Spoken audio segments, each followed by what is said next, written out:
A හා B යන දෙදෙනා තැන්පතු පොලී මුදලින් පමණක් ආදායම් ඇති අයයි.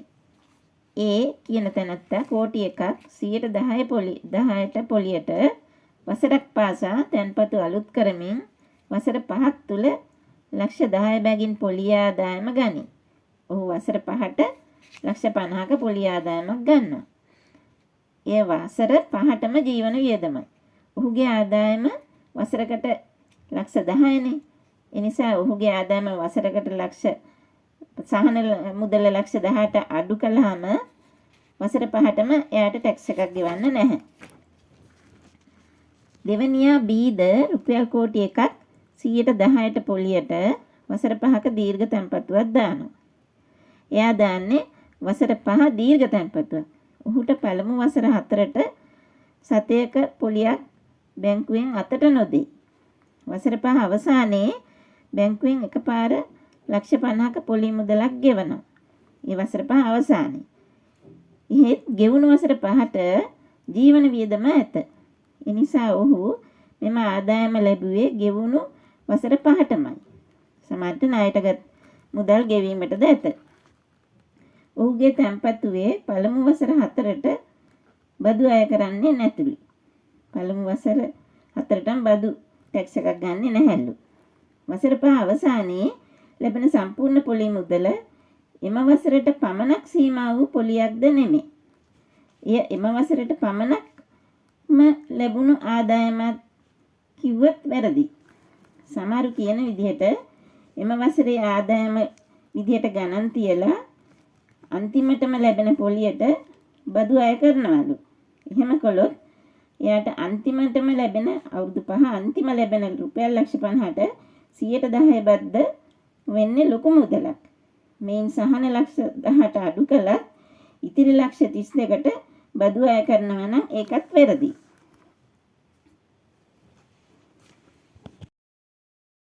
මෙම A හා B යන දෙදෙනාම වසර 5කදී එකම පොලියට තැන්පත් කර පොලී ආදායම සමානව අරගන්න අයයි.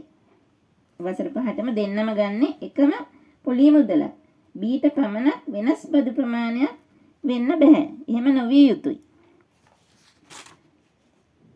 දීර්ඝ තැන්පතු දාන අයට අවසාන වසරේ පොලිය ගෙව්වාට එය එම වසරට පමණක් දෙන මුළු පොලියද නෙමෙයි. එය අවසාන වසරට සීමා වූ ආදායමක්ද නෙමෙයි. වසර කීයක් තැන්පතුවක් දැම්මත් වර්ෂයක ආදායම බලන්න නම් එයාගේ එක වාර්ෂික ආදායම කියන්නේ වර්ෂයක නිසා වාර්ෂික ආදායම බලන්න ලැබුණු මුළු පොලී මුදල වසර ගානින් බෙදන්න. එවිට එක වසරකට ලැබෙන ආදායම එනවා. ඒ දීර්ඝ තැන්පතු වලට වාර්ෂික ආදායම හොයන්න තියෙන හරි ක්‍රමයයි. එවිට වසර 5ටම සමාන ආදායමක් ලැබේ. එම ලැබෙන මුදල රුපියල් ලක්ෂ 18ට වැඩි නම් වැඩි වූ මුදලට 10% ටැක්ස් අය කරන්න. එය වසර 1කට ටැක්ස් එකයි. නමුත් එයා වසර 5ක් තිස්සේ ආදායම් ගත්ත නිසා එම ලැබෙන ටැක්ස් එක නැවත 5න් ගුණ කරන්න, වැඩි කරන්න. එවිට ඔහු වසර 5ටම එකපාර බදු ගෙවන කෙනෙකු වෙනවා. ඒ ලැබෙන මුදල මුළු වසර 5ටම දෙන්න ඕන බදු ප්‍රමාණයයි. ඒ ඔහු එකපාර හෝ ගෙවන අයෙකු බවට පත් වෙයි. ඒකයි අවුරුදු 5 මේ බැංකු තැන්පතු අයට කරන්න ඕන ක්‍රමය. කෙටියෙන් කියනවා නම් එයා වසර 5 අගදී ගන්න සම්පූර්ණ පොලී මුදල බැංකුවෙන් අවුරුදු 5කට පසුව ගෙවන සම්පූර්ණ පොලී මුදල 5න් බෙදලා එක අවුරුද්දකට එන ආදායම හොයලා ඒන් සහන ලක්ෂ 10ට අඩු කරන්න. ඒක විතර අඩු කළාම මේ ඉතුරු වෙන මුදලක් තියනවා නම් ඒකයි එයාගේ ආදායම, වසරක ආදායම. ඒ වගේ 5 ගුණයක් අවුරුදු 5ට එයා අරගන්නවා.